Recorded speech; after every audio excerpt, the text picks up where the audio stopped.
Have you ever been at your lowest point and noticed people smiling at your pain? Have you failed once and suddenly their masks dropped, revealing mockery instead of support? Why does it feel like some people were just waiting for you to fall? These are not just random moments. They reveal something deep about human nature and how we deal with others' misfortune. Think of a child trying to walk, stumbling again and again. Some will clap, encourage, but a few might just laugh. Not because the child is weak, but because their own hearts are. Welcome to Wisdom Woven, a space where we untangle life's hard truths with clarity from ancient Buddhist insights. If you've ever felt alone, broken, or judged in your downfall, you're not alone. This video is for you. And before we dive deep, there's so many views on this channel, but only 0.2% subscribe. That hurts more than a fall sometimes. So please, like, comment, share, and subscribe. It helps us continue bringing these truths to light. Thank you so much for being here. In Buddhism, suffering is not hidden, it's acknowledged. The Buddha taught that people often act from ignorance, ego, or fear. When they laugh at others' pain, it often reflects their own inner struggle. But does that make their mockery any less painful? No, it doesn't. It still cuts deep. But understanding the root of it can help free us from reacting in anger or falling into self-doubt. The Buddha himself was mocked. People questioned his path, his silence, his teachings. But he never responded with hatred. He knew that people's words come from their own inner wounds. He taught that what others say is their karma. How you respond is yours. You're not defined by others' laughter. This is not just philosophy, it's practical. Every time someone mocks you, you're given a choice. Will you let their judgment become your truth, or will you pause, breathe, and walk your path with strength? The road ahead in this video series will guide you through such wisdom, step by step. Stay with us. Let's turn their laughter into your strength. Understanding the nature of mockery through the Buddhist lens. Also, you have returned. That is good. It means you're searching. You're not just trying to survive the laughter they throw like stones, but you want to understand it. You want to see clearly. Good. Then sit with me for a while. Let's look deeply together. When people laugh at your pain, they're not really laughing at you. No, they're laughing from a wound inside themselves. You must remember this always. Their laugh is not pure. It is poisoned by their own fears, jealousy, and confusion. But when you don't understand this, you begin to believe their laugh is about you. That is how suffering grows. In Buddhism, we do not escape suffering by running away or by fighting back. We look at it. We sit with it. We examine it with calm eyes. So today, we will sit with mockery, with that bitter, sharp laughter that cuts through the soul. Let us see it for what it truly is. The roots of mockery. Why do people mock others? Think, does a happy man mock the poor? Does a peaceful woman laugh at the brokenhearted? No, only those who are struggling inside laugh in this cruel way. Mockery is a way they try to rise by pushing others down. In the Dhammapada, the Buddha says, "He who seeks only fault in others, his own faults grow." You see, when someone laughs at you during your downfall, it is because they cannot face their own faults. Your pain reminds them of something inside that they are too afraid to look at. So instead of looking inward, they point fingers outward. They turn their fear into cruelty. That is their habit. Not your fault. But let us not be fooled. This laugh hurts deeply, especially when it comes from people close to us. Family, friends, coworkers. We expect them to hold our hands when we fall. But instead, they point and whisper. Their smiles become sharp. Why? Because your fall makes them feel taller. Your failure makes them feel more secure. In their minds, life is a race. If you stumble, they believe they are ahead. This is not wisdom. It is delusion, the mirror of projection. Let us imagine this. A man walks through the market. He sees someone drop their groceries. The man laughs and says, "What a fool." But the wise monk nearby watches quietly. He sees the man is wearing fine clothes, but his eyes are tired. His smile is forced. His shoulders are stiff. The monk knows this man is not laughing because he is happy.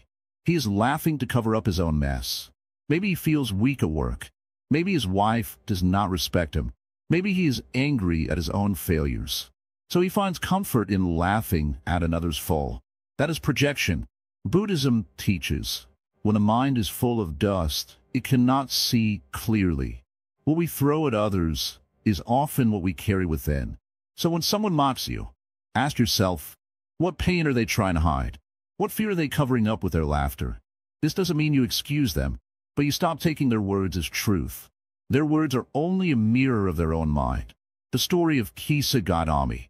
Let me share with you an old story. Kisagami was a young woman who lost her child. She went mad with grief, carrying the dead baby from door to door, begging someone to give her medicine to bring him back. People laughed at her. They said she was crazy. Some pitied her, but many mocked her. She's lost her mind, they whispered. But she did not stop. She reached the Buddha. He told her, go to every house in the village and collect mustard seeds from a house where no one has died. She went, house after house. All had faced death. No one was untouched by suffering. That day, Kisagami realized she was not alone in pain. Her grief was not shameful. It was part of life. What do we learn here? Even in our most painful, embarrassing moments, when others mock us, there is deep wisdom waiting. Kisagami became a follower of the Buddha. The same woman they laughed at grew into one of the wisest nuns. So tell me, what does it mean when they laugh at you? Does it define you? Or does it reveal their ignorance? Understanding the laughter is your power. Most people are not bad, but they are unaware. They follow what others do. If the crowd mocks someone, they join. It makes them feel safe. It makes them feel like part of the group. In Buddhism, we call this moha delusion, acting without clarity. A person under the grip of delusion is like someone walking through fog. They cannot see themselves or others properly. So how can we take their laughter seriously? The Buddha said, as a solid rock is not shaken by the wind, so the wise are not moved by praise or blame. So let them laugh. Let them say what they will. You stay like the rock. Let their noise pass like the wind through trees. You are not here to win their approval. You are here to understand life. The power of the middle way. One student asked me once, Master, how do I deal with people who laugh at me every day? Should I fight? Should I cry? I smiled and said, neither. Walk the middle path. The middle way means you do not fall into extremes. You do not fall into anger or weakness. You do not fight them with hate, nor do you fall into self-pity. You remain centered, like the calm surface of a deep lake. Do not let their laugh control your peace. If you let them make you angry, you lose. If you let them make you hate, you lose again. But if you remain still and strong, you rise. Their mockery becomes your mirror, your lesson, your power. Karma will speak. In the end, karma is not a punishment. It is a teacher. Those who laugh cruelly will one day feel the sting of being mocked. Those who harm others will face their own lessons. Not because the universe is cruel, but because it is fair. Every action leaves a trace. So do not waste energy on revenge. Let karma do its quiet work. You focus on growing, on healing, on walking your path. In fact, the greatest reply to mockery is success. But not success with ego, success with peace. Success that comes from inner strength, from resilience, from wisdom. That is a success they cannot understand. And that is okay. Final words for today. So, my dear listener, today we understood the roots of mockery. Not from anger, but from clarity. You're not weak because they laugh. You are strong because you're still walking. You're still growing. Even when the world points fingers, you do not lose your way. Mockery is loud, but truth is quiet. Let others be noisy. You be clear. Let's walk together again soon. There's more to see, much more. But for today, sit quietly. Reflect on what you've heard. And remember, no one can laugh you out of your truth. Let them laugh. You rise. Karma and the seeds of ridicule, the hidden law. Ah, so you have come again. That tells me something. It tells me you're beginning to see differently. Perhaps now when someone laughs at you, you no longer feel only the sting. Perhaps you also feel curiosity, a deep wondering. Why is this happening to me? What force is shaping all of this? That is a wise question. And today, we shall explore it together. Let's speak of karma, not as a mysterious force, not as punishment, but as a mirror, as a garden, as a quiet, truthful law. You may have heard the word before, many times. But do you truly know what karma means? Karma is not a threat. It is a teacher. People think karma means what goes around comes around, or if someone hurts me, they will suffer later. But this is only one small view. Karma is not revenge. Karma is not waiting to punish others. Karma is cause and effect. Simple, clear, no emotion, no drama. Buddha said, all beings are owners of their karma. They inherit their karma. They are born of their karma. Imagine a seed. If you plant a mango seed, you cannot grow a cactus. If you plant anger, you cannot harvest peace. This is karma. The thoughts you hold, the words you speak, the actions you take, each one plants a seed. One day it grows. Quietly. Even if years pass, it grows. Now, when someone mocks you during your downfall, they are planting seeds too. Seeds of cruelty, of pride, of ignorance. These seeds do not disappear. They wait in the soil of life. And one day they bloom. Maybe not tomorrow. Maybe not even in this lifetime. But the fruit will come. You too are planting seeds. When you choose patience over reaction, silence over retaliation, calm over anger, you plant seeds of peace. And those will bloom too. Mockery and karma. What's the connection? You may ask, Master, why are people laughing at me? Why do I have to face this? What did I do? Such questions are not foolish. They are the beginning of deep seeing. You're not being punished. Karma is not pointing a finger at you, but karma is showing you something. Maybe in a past moment, this life or another, you also mocked someone. Maybe you judged someone who had fallen, even if silently in your heart. This does not make you evil. It makes you human. But now, karma is giving you the chance to feel what they felt. Not to hurt you, but to wake you up, to break the cycle, to open your heart. Karma is not pain for pain. Karma is education. The universe whispers, now you know how it feels. Will you continue the cycle, or will you stop it here? The farmer who laughed. Let me tell you a story. There was a farmer who mocked his poor neighbor every day. The poor man had a weak ox, a broken cart, torn clothes. The rich farmer laughed. You're no farmer. You're a walking joke. Years passed. The poor man worked hard. Slowly his crops grew. His ox became strong. His home improved. The rich farmer, on the other hand, lost his land in a flood. He fell ill. One day, he came to the poor man's door, asking for rice. The poor man gave it with a bow. Ashamed, the rich man asked, "Why did you help me? After all the things I said?" The poor man smiled gently, "Because I know how it feels to be laughed at, and because I do not want that seed to grow again." That, my friend, is karma in action, not in some magical, fiery revenge, but in wise compassion. Karma works in silence. You might think, but people hurt me, and nothing happens to them. They seem happy. Yes, on the surface, they may laugh, party, succeed. But karma is not rushed. Karma does not work on our clocks. It works with precision. A person may laugh today, but cry silently in their room tomorrow. You will never see their full suffering, nor should you wait for it. In fact, a truly wise one does not wait for karma to hurt others. Why? Because they know wishing for others' downfall only plants more pain in our own soil. So, focus not on whether karma has reached them. Focus on the karma you are creating now. When they laugh and you respond with hatred, you plant more suffering. When they laugh and you respond with stillness, you plant freedom. What seed are you planting today? Buddhism teaches that everything starts from intention. That is the root of karma. Not just action, but why you act. Ask yourself, when I cry for mockery, am I wishing harm upon them? Or am I wishing for understanding? Am I thinking, I'll show them one day? Or am I thinking, may I grow so I don't become like them? You see, the future begins in these quiet thoughts. Even listening to this, here and now, you are planting seeds. You are creating karma. You are saying to the universe, I want to understand. I want peace. That itself is a powerful step. Never underestimate the quiet karma of deep listening. It changes everything. The Buddha's own example. Even the Buddha was mocked. Yes, Even an enlightened one, the awakened one, was insulted, doubted, even spat on. One man came to him shouting, "You are a fake, a fool."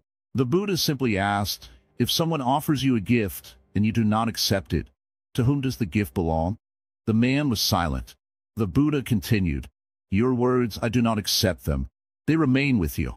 That is karma, not a sword, but a mirror.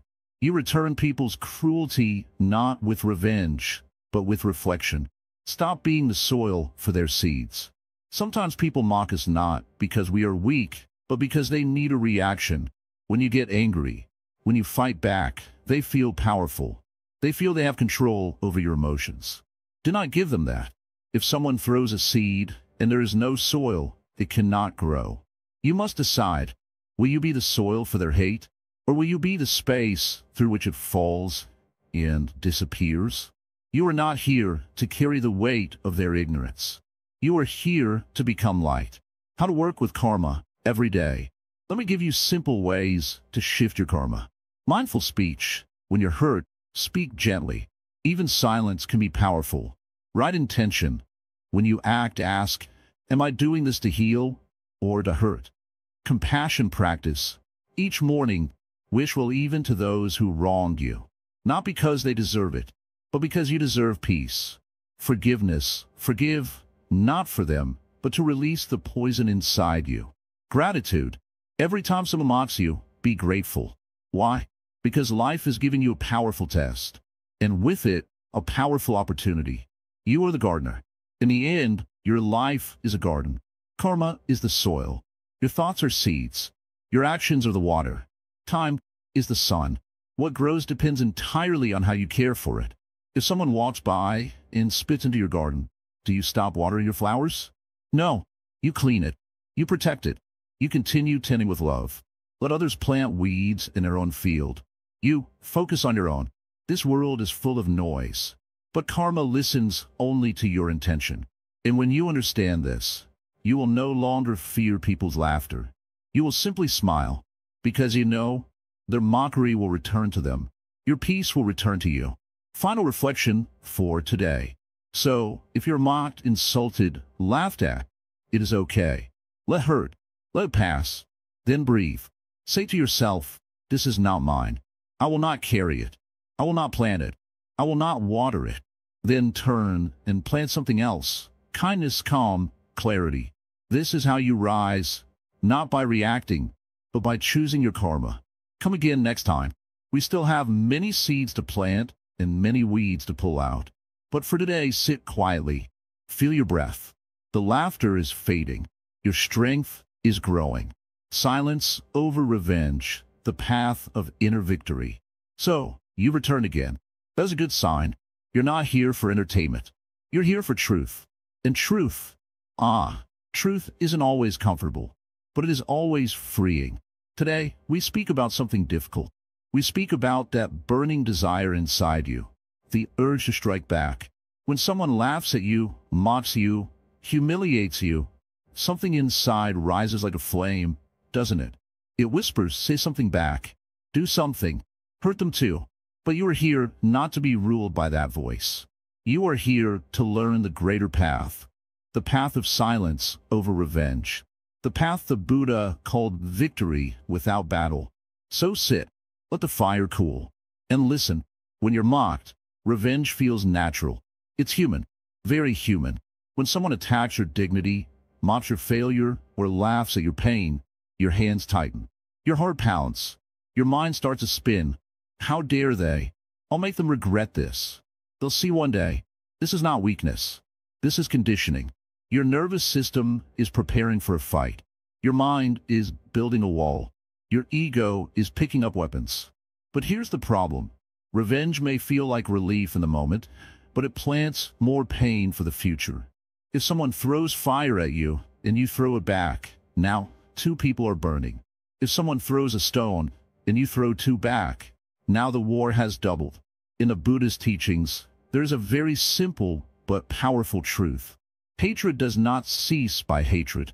Hatred ceases only by love. This is an eternal law. Revenge may give you a moment of satisfaction, but it cannot give you peace. The story of the quiet monk. Let me tell you a story. There was once a monk who lived on the edge of a town. He was peaceful, gentle, and known for never reacting with anger. One day, a man came to the monastery. He shouted at the monk, insulted his appearance, mocked his teachings, and laughed at his silence. The monk said nothing. After some time, the man got tired and left. A disciple asked the monk, "Why didn't you say anything back? Don't you have any pride?" The monk smiled and said, "If someone offers you a rotten fruit, and you do not accept it, who carries the fruit?" The disciple nodded slowly. The monk said, "I choose silence not because I am weak. I choose silence because I will not eat poison." Silence is not defeat. This is very important to understand. Silence does not mean you're giving up. It does not mean you're scared. It means you are rising.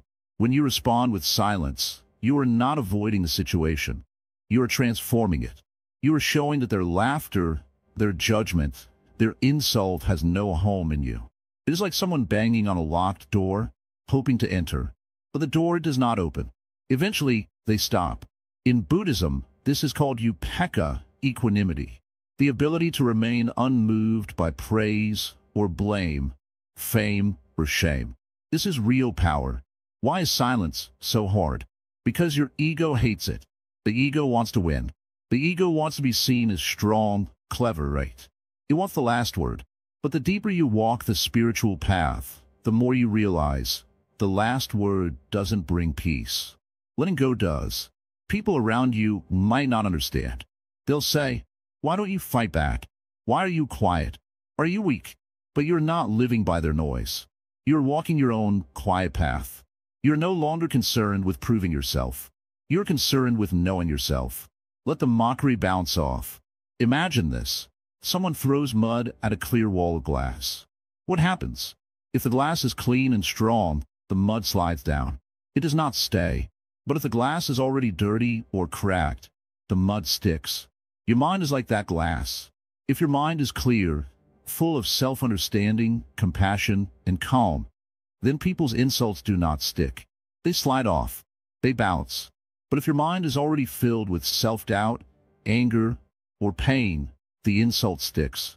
It becomes heavy. So don't fight the person. Clean your glass. How? With meditation, with reflection, with stillness, with silence. When silence speaks louder than words.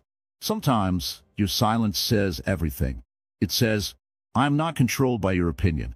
It says, "I know who I am." It says, "I will not become what you are." There's an old Zen saying, "The wise man does not chase barking dogs." What does it mean? It means that when someone barks at you with cruelty or mockery, you don't need to bark back. You're not a dog. You're not here to fight over scraps of pride. You're here to walk with dignity, even when mocked. But what if they never stop? Yes, this is the question. What if the people who laugh at you don't stop? What if they continue day after day? Then your silence becomes your shield. You don't need to live in silence forever. You speak when it's wise. You act when it's kind. You respond when it's necessary. But you do not react. Silence is not permanent stillness. It is the choice to act from calm, not from chaos. If someone mocks you every day, and you remain peaceful, guess what happens? Either they get tired and stop, or they grow confused and change, or they continue, but you no longer suffer. In all three cases, you win. How silence becomes strength. Do not mistake softness for weakness. A tree that bends in the wind is not weak. It is wise.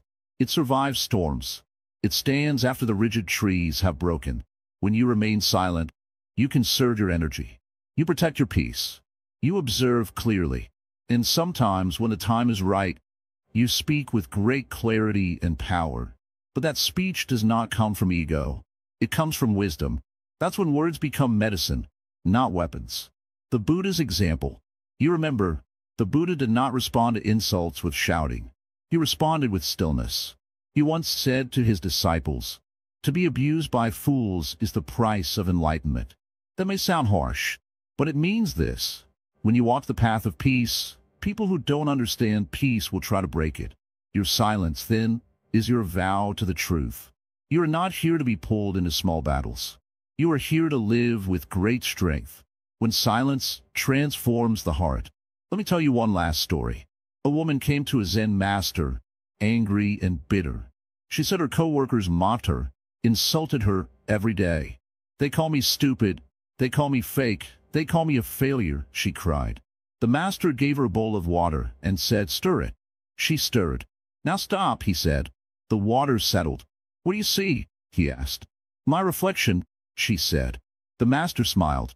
When the water is still, it reflects clearly. When you are still, no insult can distort who you are. That woman didn't need revenge.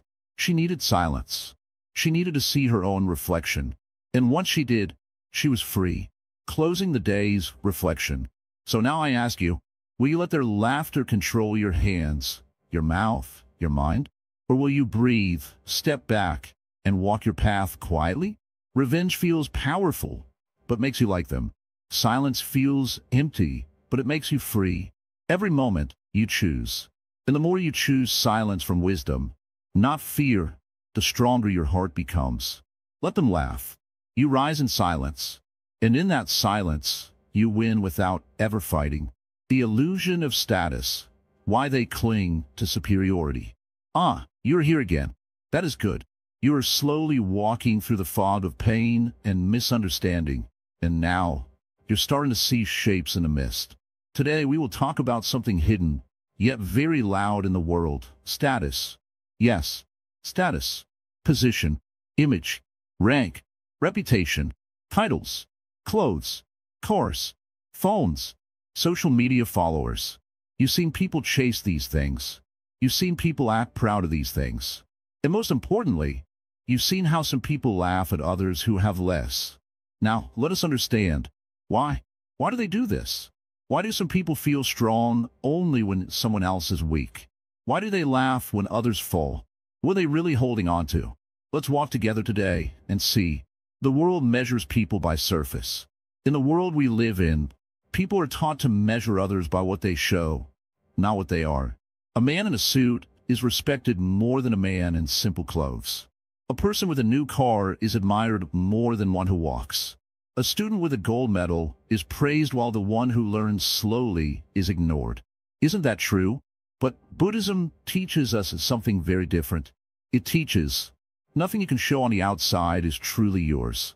Your money, your titles, your looks, these all change. They fade. They break. They disappear. What remains is your mind, your actions, your kindness, your clarity. People who mock others when they fall, they're still stuck in the illusion that their status makes them better. But you and I, we will not be fooled. Status is not strength. Let me tell you a story. In ancient times, there was a very proud minister in a king's court. He wore the finest clothes, sat at the front, and looked down on everyone else. One day, a wandering monk entered the court. His robe was old, his bowl empty, his feet dusty. The minister laughed. "Who is this beggar?" he said. "He has no money, no title, no wisdom." The king, who was wise, said nothing. He invited the monk to speak. The monk spoke simply, gently, but every word touched the heart. After the monk left, the king asked the minister, "Did you understand anything he said?" The minister said, "No." The king smiled. "Then tell me, who is the empty one?" That day, the minister realized status means nothing without wisdom. Why do they cling to status? Because they are afraid. Yes, that's the truth. People cling to status because they're afraid of what's underneath. Without their position, without their money, without their power, who are they? They do not know. So they wear their status like armor. And anyone who falls or fails becomes a threat. It reminds them that everything they hold is temporary. So instead of looking inward, they laugh outward. But remember, their laughter is not strength. It is fear in disguise. You can have nothing and still be whole. A person who's lost their job, failed an exam, ended a relationship, or is going through any downfall is not less. No, they're simply passing through a season of life. Just like winter comes before spring. You can have no money, no house, no praise, and still be full of peace, dignity, and wisdom. That is what Buddhism teaches. The Buddha himself left his palace, gave up his riches, walked barefoot, and he was more powerful than any king. So if you're in a moment where people laugh at your downfall, thinking it makes you lower than them, do not believe them. Look at their laughter and see it clearly. It is their illusion, not your truth, the mirror of superiority. Sometimes people laugh at others not because they hate them, but because it makes them feel above. I may not be rich, one man says, but at least I'm not as poor as him. I may not be happy, says another, but at least I didn't lose like her. This comparison gives them momentary comfort, but it is not real peace. It's like eating paper when you're hungry. It fills your mouth, but not your stomach. Buddhism says this kind of superiority is empty. It cannot last, because the truth is life changes. Status shifts, roles reverse. Today they laugh at your fall. Tomorrow they may need your help. When people use laughter as a ladder, have you seen it? People use other people's pain as a ladder. They mock your failure to feel like they're climbing. They point at your broken dream to make theirs look bigger. But that ladder is made of illusion, and it shakes when the wind of truth comes. You don't need to respond. You don't need to pull them down. Just keep walking, in silence, with patience. Life will show everyone what truly matters. Let them keep the throne. If someone sees themselves as a king because they wear gold, let them. If someone believes they are superior because they have followers, fine. You're not in a race for the throne. You are on a path to freedom, and freedom is worth more than any crown. The Buddha once said, just as a mountain is unmoved by the wind, so too the wise remain unmoved by praise or blame. Let others seek thrones. You seek clarity. Let others build kingdoms in the sky. You build roots in the earth. The truth of life, everything passes. That which today looks like status can vanish tomorrow. Beauty fades. Power shifts. Money disappears. Even fame is forgotten. But the person who has trained their heart remains strong. When people laugh at your loss, remind yourself, this is not permanent. This is not me. This is just a passing cloud. And when they laugh from their high position, remember, they too will face their cloud. So do not hold hatred. Hold understanding. Do not respond with fire. Respond with stillness. What can you hold on to? If not status, then what? Hold on to your inner values. Hold on to your compassion, your patience, your wisdom. These do not change when you fall. A person with nothing in their pocket can still be rich in peace. A person mocked by the world can still be whole inside. So ask yourself, am I chasing the image of success, or am I cultivating the roots of peace? Your answer shapes your path. Let me give you one practice. The next time someone laughs at your situation, breathe. Do not respond right away. Ask yourself silently, were they really laughing at my moment of pain, my image, my position? Then answer, I am not that. You are not your job. You are not your score. You are not your mistake. You are not their opinion. You are awareness.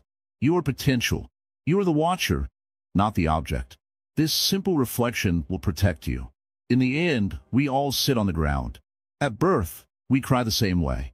At death, we lie on the same earth.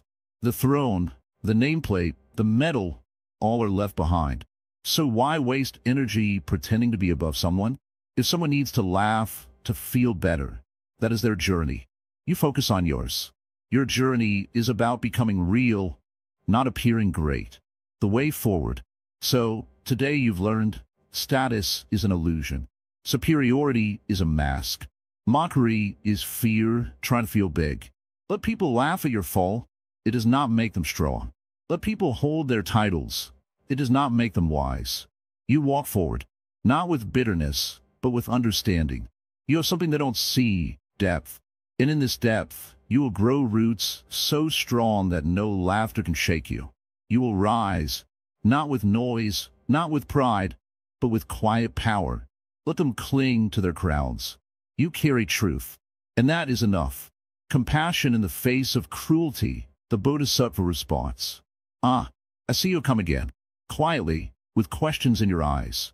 You've walked through the pain of mockery. You felt the sting of judgment, the silence of betrayal, the coldness of being laughed at when all you needed was support. And now you ask me, Master, how do I face cruelty with compassion? How can I not hate those who hurt me? This is a noble question, a difficult question, but it is the question that turns pain into wisdom. So let's walk through this together. Today, I will teach you how to respond like a bodhisattva, not with fists, not with pride, but with a heart that remains open even when the world tries to close it. Let's begin. Who is a bodhisattva? A bodhisattva is not a god, not a saint, not a superhero. A bodhisattva is a being who chooses compassion over anger, wisdom over revenge, service over ego, even when it hurts, even when they are mocked, even when others laugh at them. The bodhisattva path is not soft. It is strong. It says, I will not let your cruelty turn me into you. So when someone laughs at your downfall, the bodhisattva does not hit back, does not curse, does not hide. Instead, they ask, what pain must this person carry to behave this way? That is compassion, not weakness, but strength. Why compassion feels impossible sometimes. Let me be honest with you. When someone hurts you deeply, compassion feels like a joke. You think, why should I care about their pain? They didn't care about mine. You're right to feel that. It's human. But Buddhism teaches us to pause there, not to act from that space, not to live in that pain. Instead, it asks, if I carry this hate, who suffers more, me or them? The truth is, holding on to cruelty only makes it grow inside you. It eats your sleep, your smile, your peace. Compassion is not a gift for them. It is a release for you. The fire analogy. Imagine this. You're holding a burning coal in your hand. You want to throw it at the one who hurt you. But the longer you hold it, the more it burns your own skin. This is what anger is like, what revenge is like, what hate is like. You may want to hurt them, but first it hurts you. Compassion is the moment you drop the coal. You may not forgive them yet. You may not trust them again, but you no longer want to carry their cruelty in your heart. That is the beginning of peace. A real story from the Buddhist time. Once, a man named Angulimala was known as a ruthless killer. People feared him. He had taken many lives. One day, he saw the Buddha walking through the forest. He shouted, "Stop!" But the Buddha kept walking peacefully. Angulimala ran up and said, "Why didn't you stop when I told you?" The Buddha calmly said, "I stopped long ago. It is you who has not stopped." Angulimala didn't understand. The Buddha said, "I stopped causing harm. I stopped hatred. I stopped violence. You have not." Those simple words broke something open in Angulimala. He fell to his knees and wept. He became a monk, a student of peace. You see, even the most cruel heart can change when met with compassion, not attack. Compassion doesn't mean agreement. Let's be clear. Being compassionate doesn't mean saying what they did was okay. It doesn't mean you let them walk over you. It simply means you don't carry hatred in your heart. You create space for healing, for wisdom, for growth. You can still walk away from people. You can still protect yourself. But you don't poison your mind with a wish to harm them. The Bodhisattva's strength lies in restraint, not reaction. Seeing the hurt behind the hurtful. Have you ever watched someone laugh at another's failure? Mock their pain? Ask yourself, what must be going on inside that person? What do they not receive as a child? What love is missing from their life? What fear controls their heart? Cruelty is often a scream from a heart that has forgotten how to cry. When you look at people this way, not with pity, but with clarity, you realize something. They need compassion more than anyone. And you are strong enough to give it. But what if I can't? That's okay. Compassion is not forced. It is grown. If you can't feel compassion today, be gentle with yourself. Start small. Maybe just stop wishing them harm. Maybe just stop replaying their words in your mind. Over time, space opens. One day, you may even look back and feel grateful. Not for their cruelty, but for how it taught you to stay soft in a hard world. That is spiritual victory. Training like the Bodhisattva. To grow compassion in the face of cruelty, you must train like a warrior. Here are 3 practices. 1. Tonglen. This Tibetan meditation means giving and taking. You breathe in the pain of others. You breathe out relief. Even for those who hurt you. It softens your heart. 2. Loving kindness meditation. Metta. Silently repeat. May I be happy. May I be safe. May I be at peace. Then add, may they be happy. May they be safe. May they be at peace. Even if it feels fake at first, keep going. It changes your inner world. 3. Reflect on interconnectedness. In Buddhism, we are all connected. The person who mocks you is not other. They're shaped by causes and conditions, just like you. You both suffer. You both want peace. Start there. The silent power of compassion. Do not underestimate quiet compassion. It doesn't make noise. It doesn't get applause. But it changes everything. A single act of kindness, even to someone who doesn't deserve it, can stop a chain of harm that has lasted for years. That's how karma is healed. That's how cycles are broken. That's how you rise, without pushing others down. A candle that lights another. Let me share a final image. You are like a candle. Someone came and tried to blow you out. They laughed. They tried to dim your light. But instead of going out, you grew brighter. And now, you use your flame to light other candles, even the ones held by people who try to hurt you. This is compassion. You become the one who says, yes, I was hurt, but I chose not to become what hurt me. And in that choice, you become free. Final reflection for today. So, my dear listener, if someone has mocked you, hurt you, made fun of your downfall, pause. Do not rush to fight back. Breathe and ask, what would a bodhisattva do? They would not hate. They would not run. They would feel the pain, yes. But then they would choose compassion. Not for applause, not for image, but for peace. And peace, once born inside you, cannot be stolen by anyone, not even those who laugh at your fall. So walk gently. Let others carry their pain however they choose. You carry compassion, and with that, you are already victorious. When they celebrate your failure, turning pain into wisdom, you have come again. That tells me something. You are not just trying to escape the pain of being laughed at. You are trying to understand it. You are not just running from mockery. You are walking toward truth. You are not just surviving your downfall. You are learning how to grow from it. That is the way of a real seeker. Today, we talk about a bitter truth that many experience, but few speak of. What to do when others celebrate your failure. Yes, celebrate it. Not silently ignore it. Not sadly accept it, but enjoy it. Some people, when you fall, do not just watch, they smile. They cheer. They whisper behind your back. They tell others, see, I knew they would fail. And that, my dear friend, cuts deeper than any sword. Let us walk together today, and I will help you turn that wound into wisdom. Why does their joy hurt so much? Because it feels unfair, unnatural, cruel. When someone celebrates your failure, it feels like the world has lost its heart. You might think, what did I do to deserve this? You may have helped them before, been kind to them, never harmed them. Still, they find pleasure in your pain. That breaks something inside. But remember this, their reaction is not a reflection of your worth. It is a reflection of their own emptiness. People who are whole do not laugh at others' loss. They may feel sad, confused, surprised, but never joyful. So if someone celebrates your pain, it says more about their brokenness than your failure. Understanding the root, insecurity. Why would someone feel happy when you're down? Simple. Because your success reminded them of their own weakness. Yes, maybe your progress, your kindness, your light made them feel small inside. Not because you did anything wrong, but because they were already insecure. So when you fall, it gives them relief.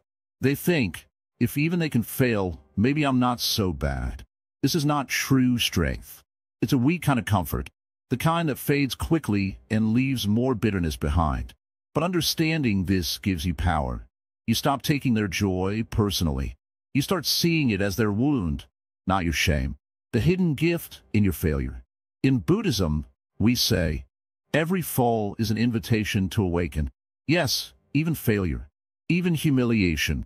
When others mock your fall, you're given a rare chance to look deeply, to understand your attachments, to meet your ego, and to rise, not in anger, but in awareness. You begin to see you were attached to their approval. You feared their opinion. You gave them power over your peace. Now, their mockery reveals all this. So thank them, not with words, but with growth. Their laughter showed you what needs to be healed within you. That is the beginning of wisdom, A story from the Zen mountains. Let me tell you a story. There was a young monk who trained for years in the mountains. He was wise, gentle, and admired by many. One day, he made a mistake. He forgot an important teaching during a public talk. He stumbled, lost his words, and became silent. The crowd laughed. News spread. Even monks from other temples began whispering, "He's not that wise after all." The young monk went back to his hut in shame. He didn't eat. He didn't speak. Finally, he went to his master and said, "They all laugh at me. I want to disappear." The master smiled and poured him tea. "Did the bird stop flying?" he asked. "No," the monk replied. "Did the river stop flowing?" "No." "Then why should your path stop because of their laughter?" The young monk looked down. The master added gently, "They laughed not because you failed, but because you reminded them they could too." Jealousy disguised as judgment. Sometimes, when others laugh at your failure, it's not because they dislike you. It's because they couldn't handle your success. In this world, people cheer for you until you rise above them. Then their cheers turn into silence. And if you fall, their silence turns into celebration. Why? Because they were never clapping for you. They were clapping for the version of you that made them feel comfortable.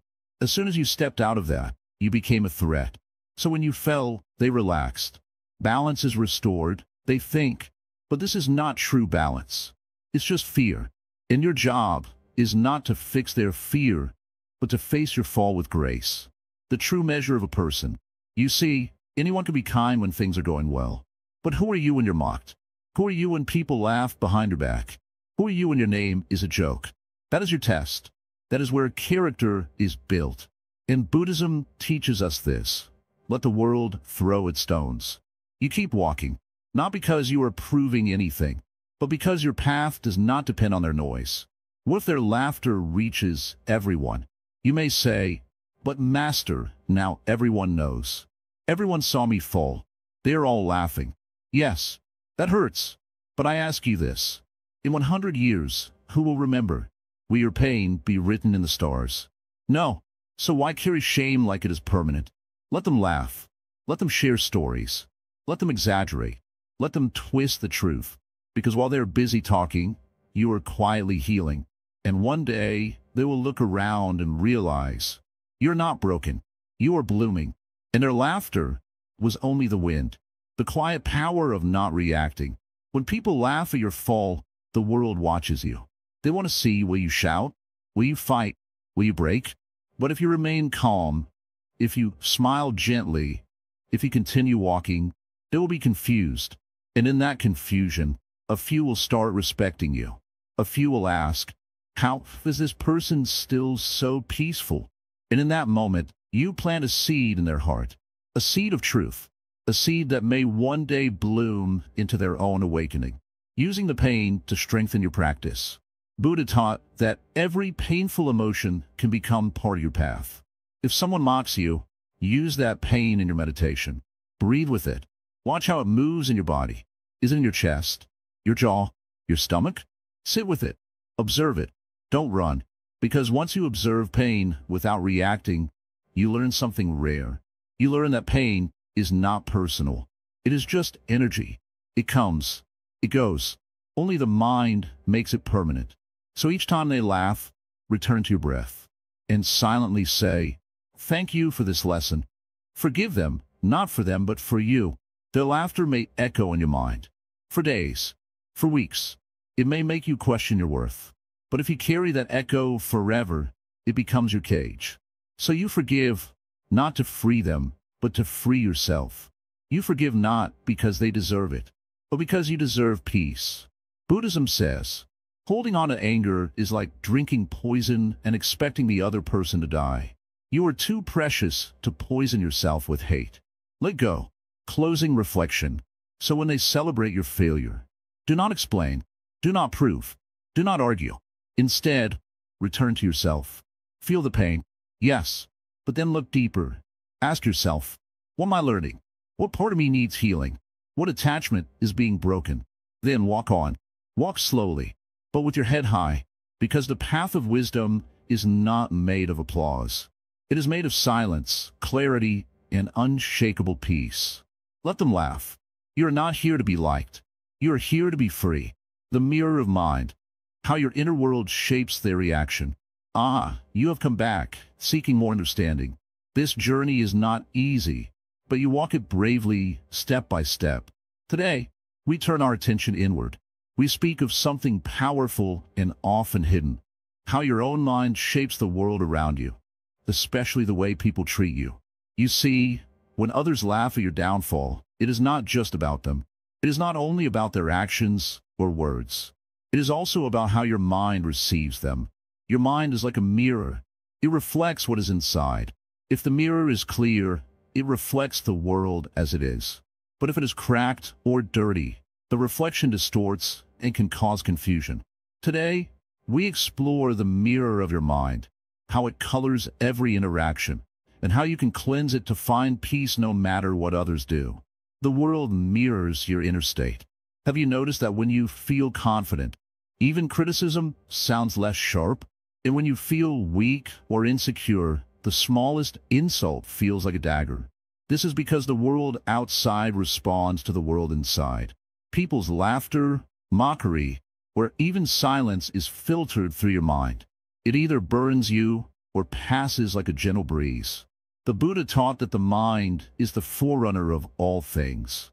This means your experience depends mostly on your mind, not on external events. When you change the mirror inside, you change how you see the world and how the world feels to you. The story of the two travelers. Let me tell you a simple story. Two travelers were caught in a storm. They took shelter in the same cave. One saw the darkness and cold as unbearable. He shivered, complained, and wished the storm away. The other saw it as a chance to rest and reflect. He lit a small fire, sang softly, and waited patiently. After the storm passed, the first traveler was exhausted and angry. The second was peaceful and ready to move on. Both faced the same storm, but their experience was very different. Like these travelers, you face mockery and downfall, but your inner attitude shapes whether you suffer or grow. Cleaning the mirror of the mind. How do you clean this mirror? First, by watching your thoughts. When someone laughs at you, notice what thoughts arise inside. Do you think, I am worthless? Everyone hates me. I will never succeed. Or do you say, they're just words? This moment will pass. I'm not defined by their opinion. Observe your thoughts without judgment. Just watch, like clouds passing in the sky. The clearer your mind becomes, the less others' laughter sticks. The practice of mindfulness. Mindfulness is the art of being present with your experience, without getting caught in stories or emotions. When someone mocks you, instead of reacting, pause. Feel the emotions rising, anger, sadness, shame. Breathe into those feelings. Say silently, I notice anger. I feel sadness. Then let them pass. This simple practice creates space inside you.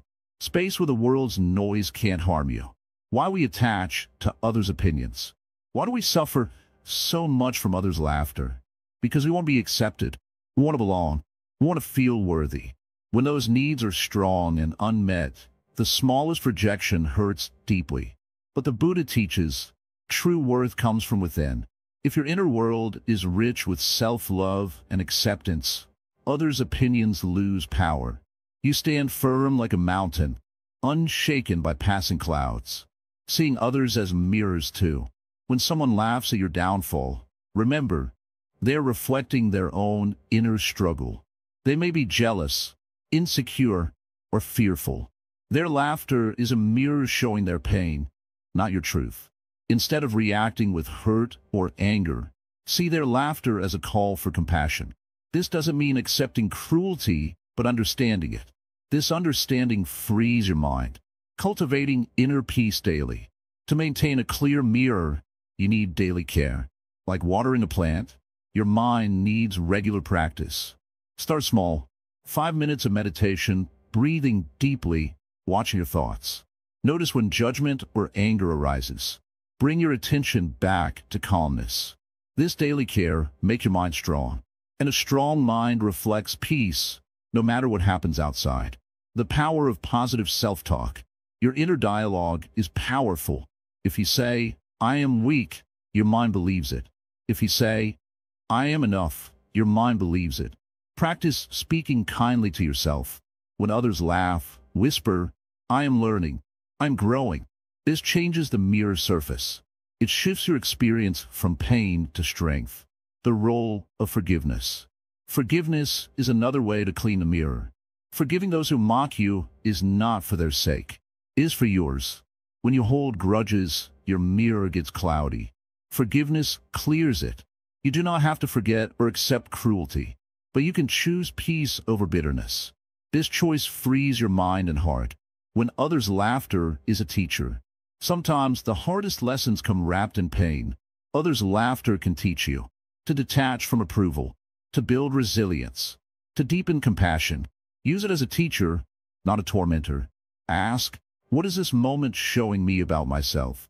With this question, you turn mockery into wisdom, building boundaries with awareness. Having a clear mirror does not mean accepting harm.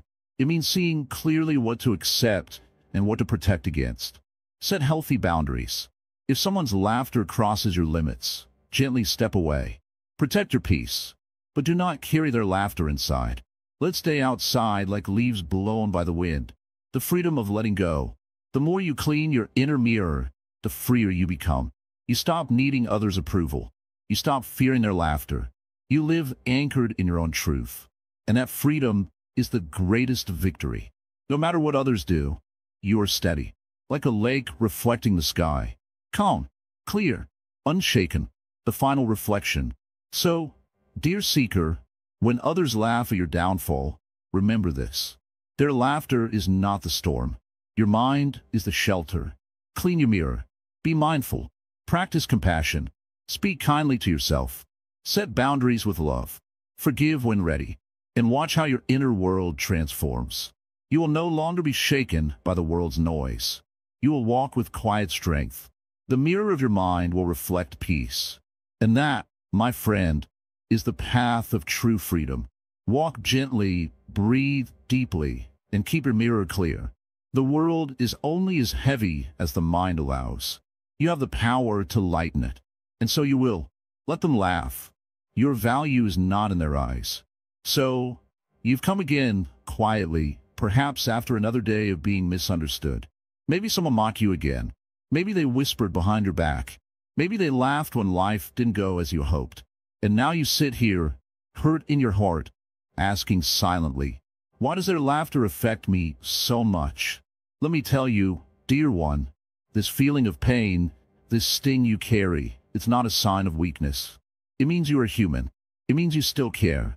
But it also means now is the perfect time to begin the deep journey of seeing where your value truly lives.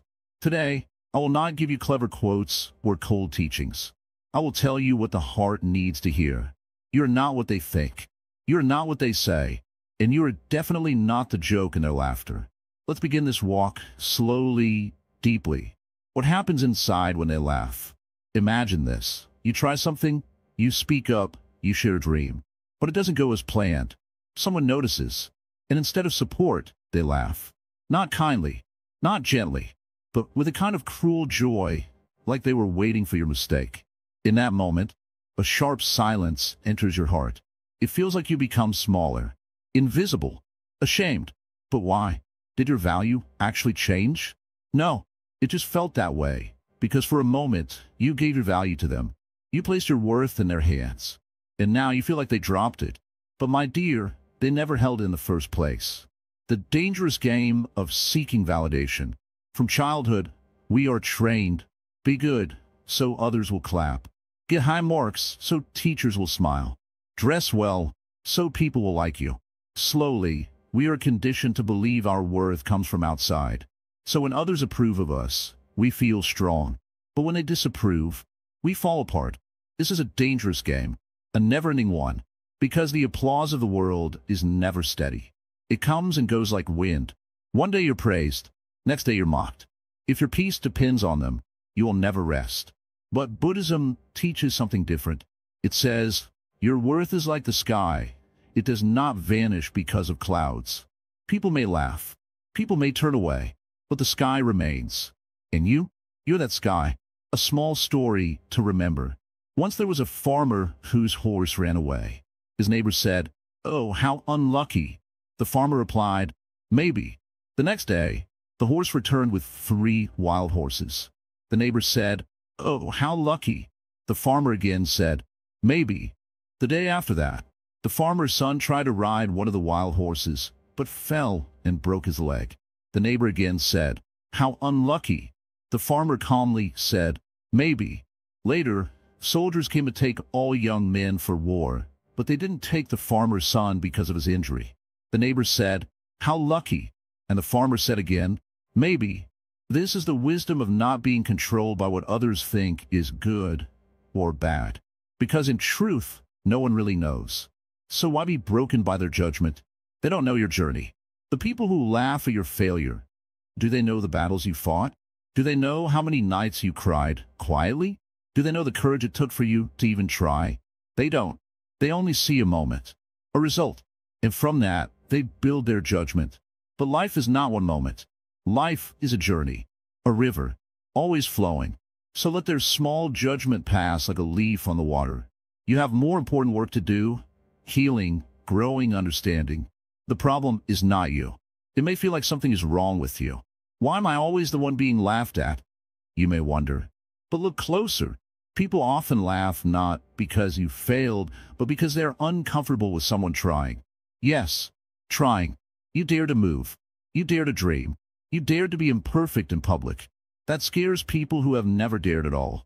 So they hide behind laughter. But this laughter is not power. It is fear wearing a funny mask. So do not take it seriously. Instead, take it as a sign you are walking a brave path. The wind and the bamboo. In Zen, there is a teaching. When a strong wind blows, the bamboo does not fight. It bends. And when the wind passes, it rises again. So when laughter blows toward you like a storm, do not fight it. Don't shout. Don't argue. Don't explain. Just bend. Smile softly. Wait. And when it passes, stand tall again. Your silence, your stillness, your grace, they're more powerful than 10,000 words. You don't need to prove anything. Let them think what they want. Let them assume. Let them gossip. Because in the end, you don't need to prove your worth. You need to live it. And living your worth means being kind when others are cruel, being steady when others are loud, being real when others are pretending. That is strength. That is wisdom. And that is the path of awakening. Build your inner home. Imagine your heart is a home. If you keep its door open to every opinion, every insult, every laugh, soon the home will feel chaotic. But what if you close that door gently? Not out of hatred, but out of care? What if you chose to let in? Let in the voices of truth, of kindness, of those who know your soul. Let the rest pass outside. This is not selfish. This is wisdom. You are not required to carry every opinion in your heart. Laughter can't touch the real you. They may laugh at your clothes, your accent, your job, your decisions, your dreams. But can they touch your sincerity, your honesty, your patience? No, these are not seen in public, but they live deep inside. And they shine when no one is watching. So while they laugh, remember this. They are mocking a version of you they do not understand. The real you, the deep you, the silent, steady, growing you, they cannot reach it. So let them laugh and keep walking. Practice this daily. Each morning, say this to yourself. I do not belong to their opinions. I belong to the present moment. I am learning. I'm growing. I am enough. And at night, reflect. What did I carry today that was never mine to carry?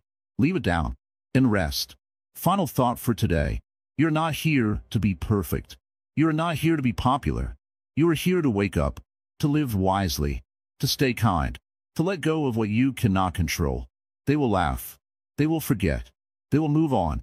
But your path, your real, sacred, silent path, will keep unfolding. Step by step, fall by fall, rise by rise. And one day, their laughter will be just a soft memory, like the sound of leaves in the wind. You'll smile and whisper to yourself, I was always enough. They just couldn't see it. But now you do. Rise without noise, the Buddhist way of quiet victory. So, you're still here, still walking this path. Even after the pain, the mockery, the silence of those who once cheered you. You did not turn bitter. You did not give up. You kept walking. This tells me something very important. You are not looking for revenge. You are looking for peace. Today we speak of a very beautiful truth, a way of rising without shouting, growing without noise, healing without needing to prove anything to anyone. Because when they laugh at your downfall, the deepest wisdom is not in clapping back, is in rising quietly. This is the Buddhist way of victory, not over others, but over yourself. Let us sit with this together like two old friends under a tree, sipping silence and sharing truth. Loud success is temporary. Quiet strength is eternal. In today's world, everything is loud. People announce their every move, every win, every success. Social media is filled with noise. Look at me.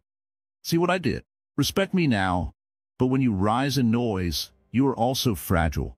Because when that applause fades, you feel empty again. The Buddha taught that true strength doesn't need to shout. It just is. It lives quietly. It shines in your eyes. It walks with you. So when people laugh at your fall, don't try to silence them with success. Instead, rise slowly, quietly, gracefully. Let your growth be invisible at first. Let surprise them, not because you wanted to, but because you didn't need to show it. The bamboo does not roar when it grows. In nature, things grow without noise. The bamboo shoots rise tall, silently. The mountain stands unmoved, no matter the storm. The lotus blooms in the muddy water, but makes no announcement. Why should you be different? Why should your healing come with explanation? Why should your strength come with revenge? Your growth is yours. Sacred, not a tool to prove your worth. Why we want them to notice? Of course, the mind whispers, I want them to see me rise. I want to show them I'm not broken. I want to prove they were wrong. This is understandable. But this desire, if held too tightly, becomes another chain. You may succeed, but still not be free. Buddhism teaches us to let go not just of suffering, but also of the ego that demands applause. You rise, not to impress them. You rise to free yourself. The danger of revenge success. Many people chase revenge success. They say things like, one day they'll regret treating me like that. I'll make them wish they supported me. When I win, they'll feel sorry. But this kind of winning is hollow. You may reach your goal, but you're still tied to their opinion. Your peace still depends on their reaction. This is not freedom. This is just a golden prison. True success in Buddhism is freedom of the heart, not needing anything from those who once hurt you. Letting silence be your response. When they mock you, say nothing. When they spread rumors, say nothing. When they expect you to explain yourself, say nothing. Not because you're weak, but because you've learned that silence is sometimes the highest wisdom. The Buddha himself, when accused or attacked, often stayed silent. Not because he didn't have answers, but because he knew the truth needed no defense. And you're learning this too. The softest walk leaves the deepest path. You don't need to announce that you're healing. You don't need to declare that you're changing. Let it be like walking barefoot through snow, silent, but leaving deep footprints. One day, someone may see those prints and say, I want to walk like that. And you just smile and keep walking. Because you never did it to be seen. You did it to be free. The power of returning to yourself. After mockery, the mind runs outward. What do they think of me? Are they still talking about me? Do they see I'm improving? This is natural. But healing happens when you bring the mind back inward. Ask instead, what do I think of myself? How do I feel about my journey? Am I acting from peace or pain? This shift from outer focus to inner reflection is the beginning of liberation. The unseen wins.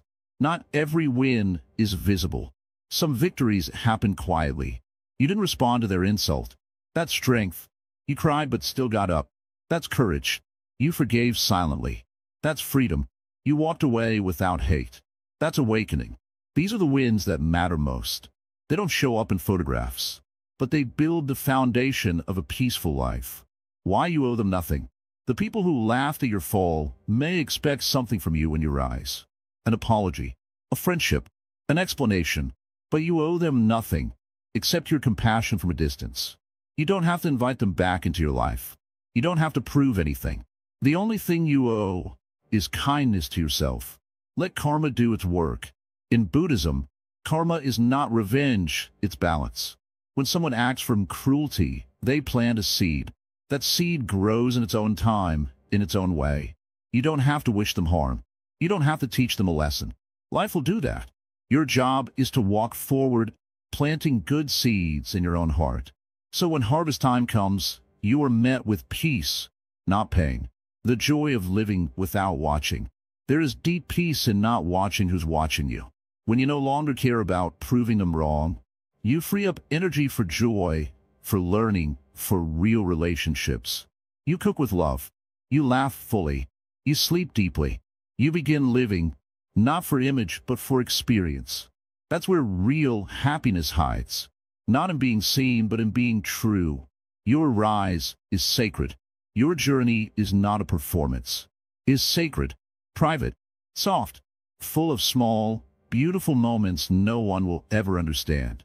Let that be enough. Let your rise be for your soul, not for their eyes. A practice to try.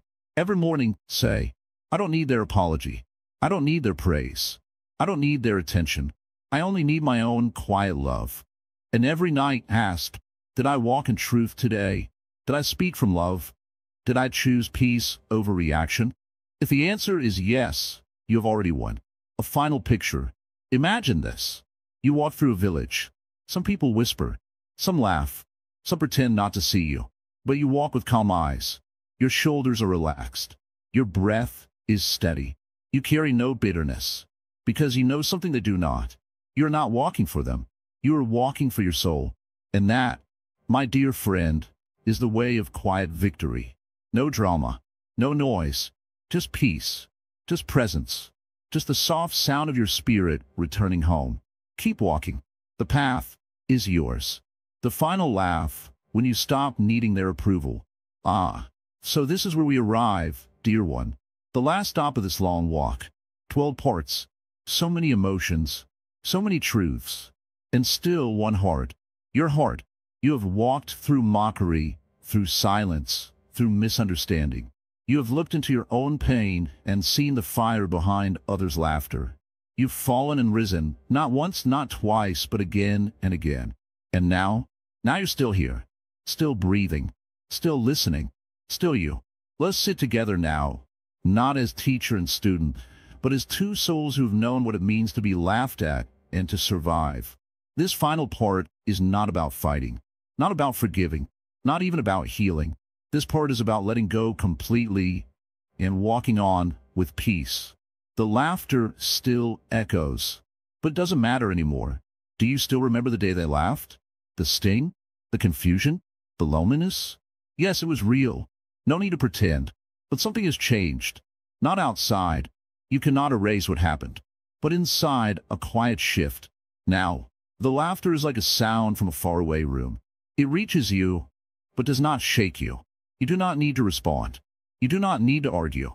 You simply nod and walk on. That's it. That's what freedom feels like. The joke was never about you. They thought they were laughing at your failure. But what they were truly laughing at was their own discomfort. You reminded them of something they hadn't faced. Your struggle was too raw, too real. And so they used humor as a shield. But you didn't hide. You stayed honest. You walked through it. And now, you carry no shield, no bitterness, no need to prove. You walk with empty hands, full heart. That's your final strength. You win by not playing. In a world addicted to proving, to winning, to clapping back, you win quietly. By not playing the game. By choosing peace over performance. By letting go of the need to be understood. And by realizing that real freedom is not being celebrated. It's being unaffected. Like a mountain. Like the moon. Like the Buddha, walking barefoot on dusty roads, smiling at silence. The deepest victory is peace. People often think victory means applause, but the deepest victory is peace. It means sleeping at night without anger. It means walking into a room without needing attention. It means seeing someone who once hurt you and feeling nothing. No hate, no pain, not even pride. Just calm. This is the victory no one sees. But your soul knows. There is nothing left to prove. This is the end of trying. The end of seeking approval. The end of waiting for them to say, we were wrong. They may never say it.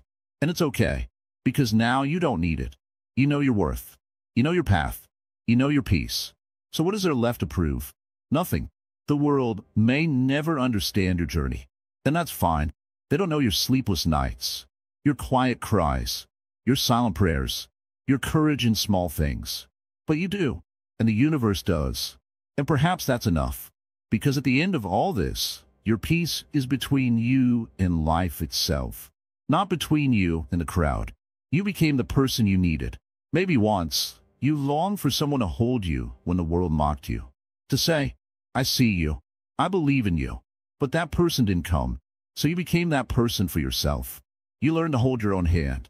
To whisper kindness into your own wounds. To rise without applause. To walk on, quietly, steadily. And that's a love story. Not between you and another, but between you and your soul. You found what they were missing. Those who laughed, they were looking for something. But they looked in the wrong place. They thought laughter made them strong, but only hid their fear. You went inward. You found silence, compassion, stillness.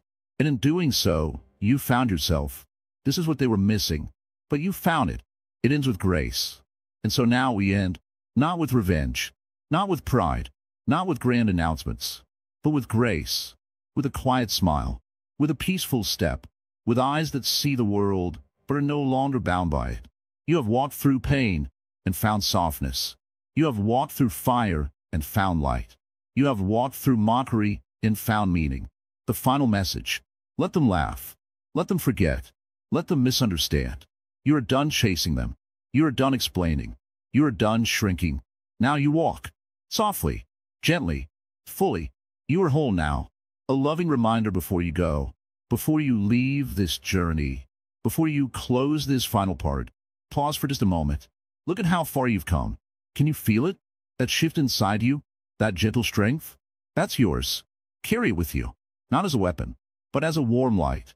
And if this journey has touched your heart, if it reminded you of your quiet power, if it helped you walk lighter, then let others feel it too. This channel, Wisdom Woven, was made for souls like yours. But do you know something?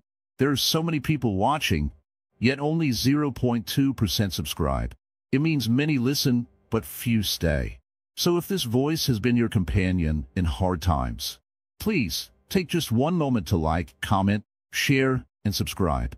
Not for numbers, but so that these soft teachings can find other souls like yours who need them in silence. You never know who's hurting behind a smile. Your one share might be their turning point. Your one comment might remind them they're not alone. So if this message touched even one corner of your heart, let it ripple out into the world. Quietly, kindly, just like you've learned to do. One last story for the road. A disciple once asked the master, "How do I know when I am free from others' opinions?"